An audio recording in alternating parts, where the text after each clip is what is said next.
Today we're going to talk about Evelyn Boswell for a few minutes. In 2019, Evelyn Boswell was a bright, growing little girl, full of life, healthy, learning to walk, learning to talk, doing all the things that a 12-month-old child would do. Which means today, 5 years later, Evelyn Boswell would be 6 years old. She would be possibly in kindergarten, learning to read, maybe taking her first ballet class or her first soccer game, learning to tie her shoes, all of the things that we think of that are firsts for 6-year-old children. But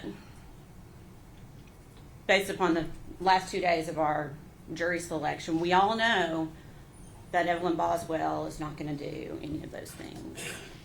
We all know that all of that was taken away from her in December of 2019 by the defendant, Megan Boswell. And her life wasn't just cut short. It's not just a tragedy. Her life was violently ripped away from her. And we can all agree that it's a shock, it's a tragedy when a child dies. It's upsetting. It upsets all of us. You'll hear phrases like "gone too soon," "what a tragedy."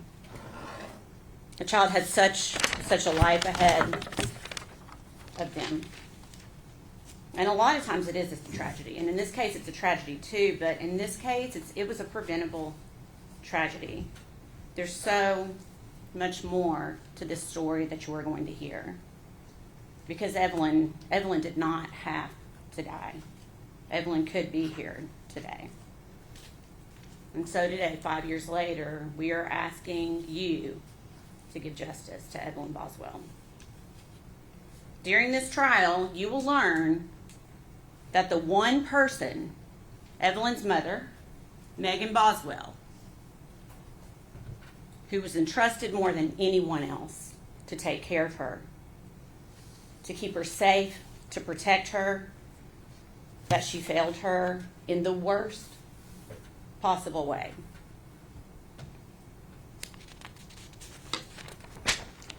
You will hear proof that the last time Evelyn Boswell was seen alive was December 6th, 2019. You're going to hear that date a few times during this trial. That is the last time that Evelyn Boswell was seen alive. And that was just a few weeks after her first birthday. And you're going to hear from many witnesses who saw Evelyn frequently, saw her all the time, family members, Megan Boswell's friends, that all of a sudden are like, where's Evelyn? Where's Evelyn? We're not seeing. They're concerned. And they would ask Megan Boswell about it. And every time, Megan had an answer. Megan concocted a story. And I'm not going to tell you now what she said. You're going to hear that in the proof.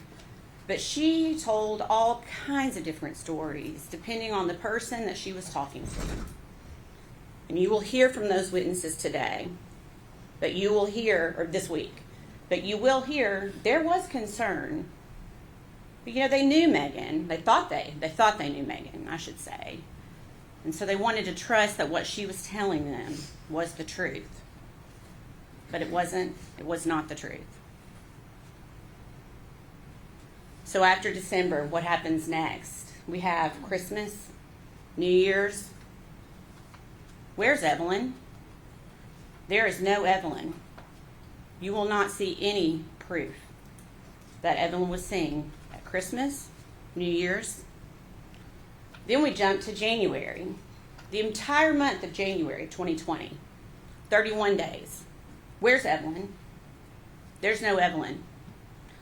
People are really starting to get concerned, and Megan Boswell continues to concoct stories of where Evelyn is to try to help people make sense so she can keep this going. The entire month of February 2020. Where's Evelyn? Again, at this point, family is really starting to get concerned that they have not seen Evelyn. And they're asking questions. Months pass We're not talking about weeks. We are talking about over 2.5 months that Evelyn Boswell is missing. The defendant is not even just canceling her well visits. She's no-showing. She's just not showing up because she knows where Evelyn is. But again, even to the pediatrician's office, she has to concoct a story about forgetting the appointment maybe, or I got my days mixed up. Always a story. Always a story.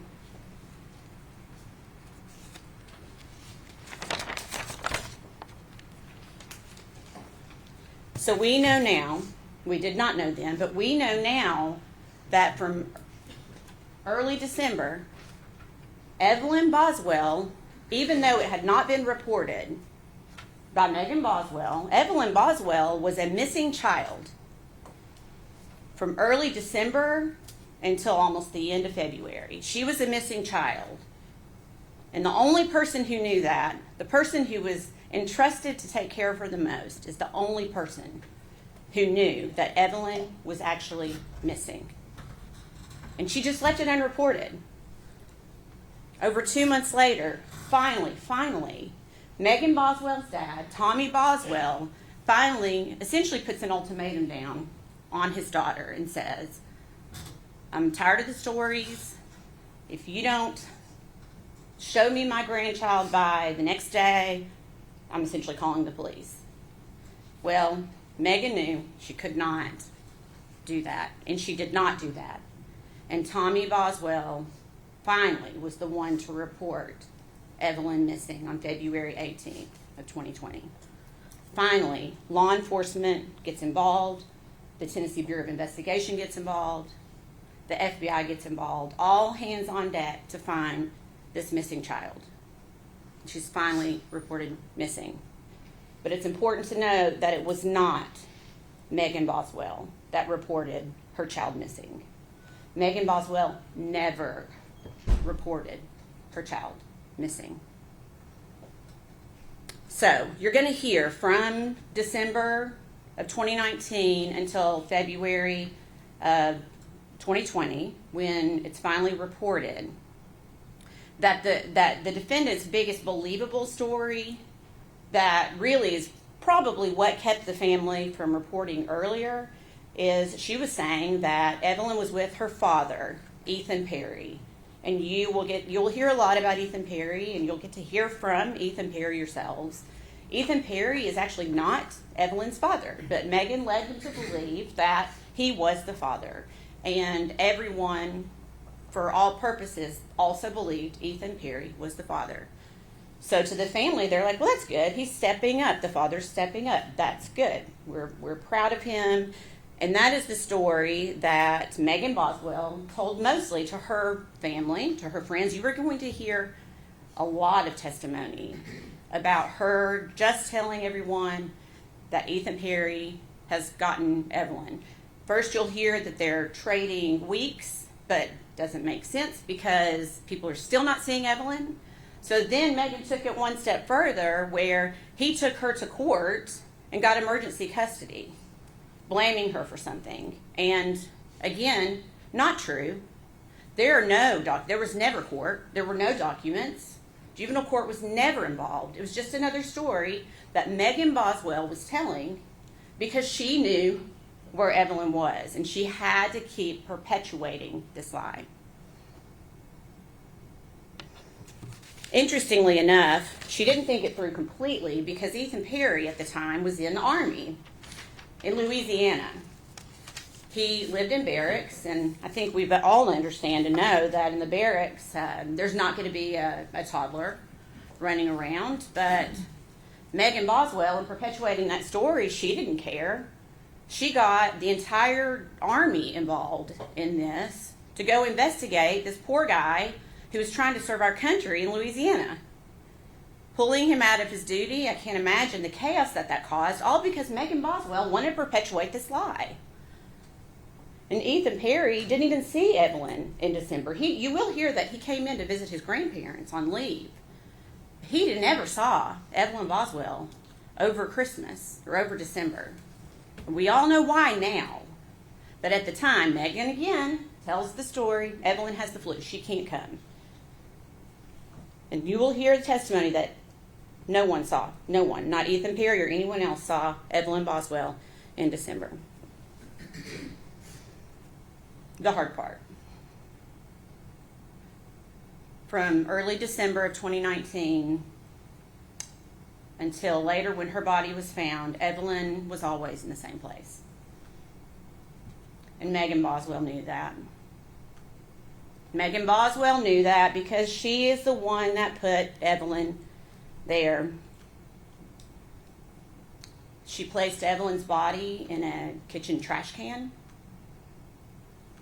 Her own trash can from her home, from the trailer that she shared with Evelyn. And she hid that trash can in her own childhood playhouse on her father's property, a playhouse that you will see no one has been in for a very long time, and that it was Megan's. It was personal to Megan, not to anyone else. And you're going to hear that Evelyn was put into the trash can upside down is the best way to describe it, head down, in a bag of trash filled with food debris, broken eggs, her body just placed in there by the defendant. You will see that there was a blanket tightly wrapped around Evelyn's body, pulled up over her face, and quite a bit of aluminum foil then wrapped around her head.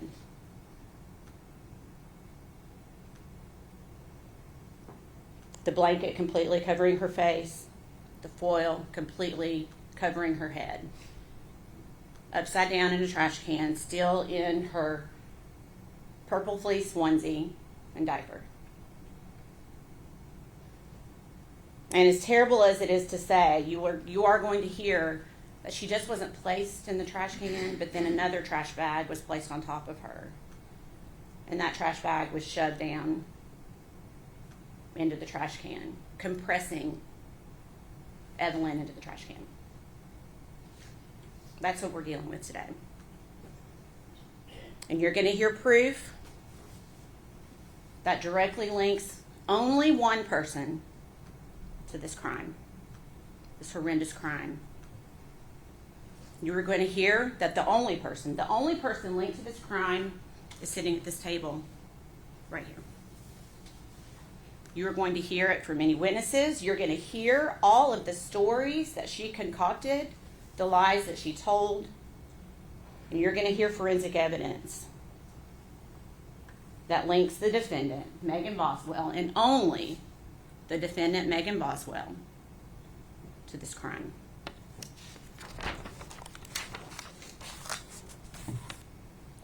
One step further. This entire time, Evelyn is decaying, decomposing in this trash can, again, upside down and compressed. What is Megan Boswell doing? Is she mourning her child? Is she worried? Is she scared? What is she doing? What would a mother be doing? Well, it's not what Megan Boswell was doing.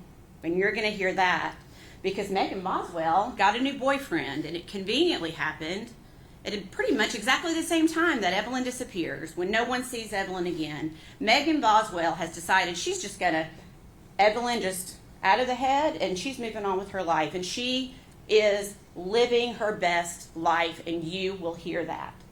She has this new boyfriend who has money, or at least she thinks he has money, and she's going to have a better life for herself. Not her child, but for herself. You will hear that she takes trips. She's clearly falling in love. She moves out of the trailer that she was living in with her child and moves in with this guy within weeks into his home in a very nice neighborhood in Blunteville, Tennessee. You are going to hear testimony that Megan Boswell is taking trips to Gatlinburg, to Pigeon Forge, staying at Margaritaville Hotel, all while her child is upside down decomposing in a trash can. You will never hear that Megan Boswell was upset, mourning her child, crying. All she does is continue to concoct lies to cover up what she did. Is that what a mother does?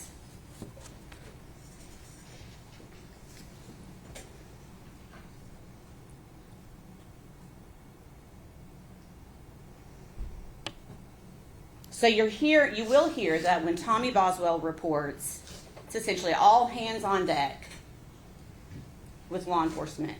Immediately, law enforcement goes into action, and you are going to hear so much proof about how much effort went into finding this baby, how much time and hours worked by every law enforcement agency in North Carolina, East Tennessee, Middle Tennessee.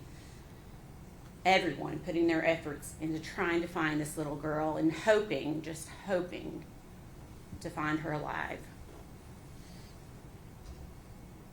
So then Megan Boswell then, of course, comes clean, right?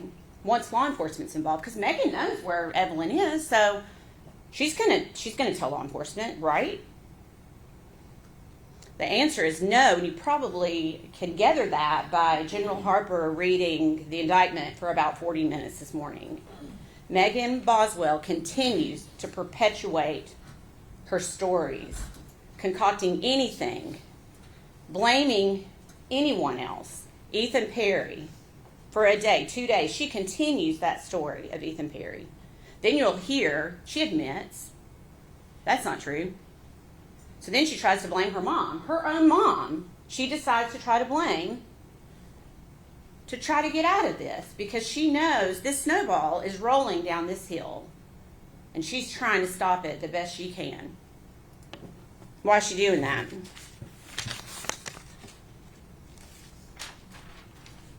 It's because she knows that she brutally murdered her child and she's trying to cover it up. And maybe she had that hope that Evelyn would never be found. And even to this day, 5 years later, Evelyn would still be a missing child. The defense said something really interesting in jury selection yesterday afternoon that I want to touch on. He said to you, you only have one chance to get this right. Do you remember that?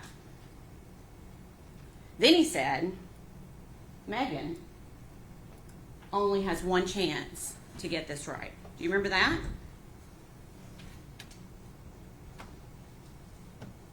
I submit to you, Megan Boswell has already had her chance. She was gifted with a beautiful child, a healthy, vibrant little girl. Evelyn was perfect. Megan Boswell already had her chance. So today is Evelyn's chance. Today is our chance to get it right, not Megan's. Today's our chance to get it right for Evelyn. I know this is not easy for any of you. Thank you for serving. I promise you that this is not easy for any of us. It is not easy for any of us. But it's so important for us to be here today. You know you're going to see pictures that you don't want to see. You know you're going to hear things that you don't want to hear. But that's how we tell Evelyn's story. What she endured before her death, during her death, and even after her death. And where she had to sit for months while her mother continued just to live her life as if Evelyn didn't exist. Ladies and gentlemen, at the close of this proof,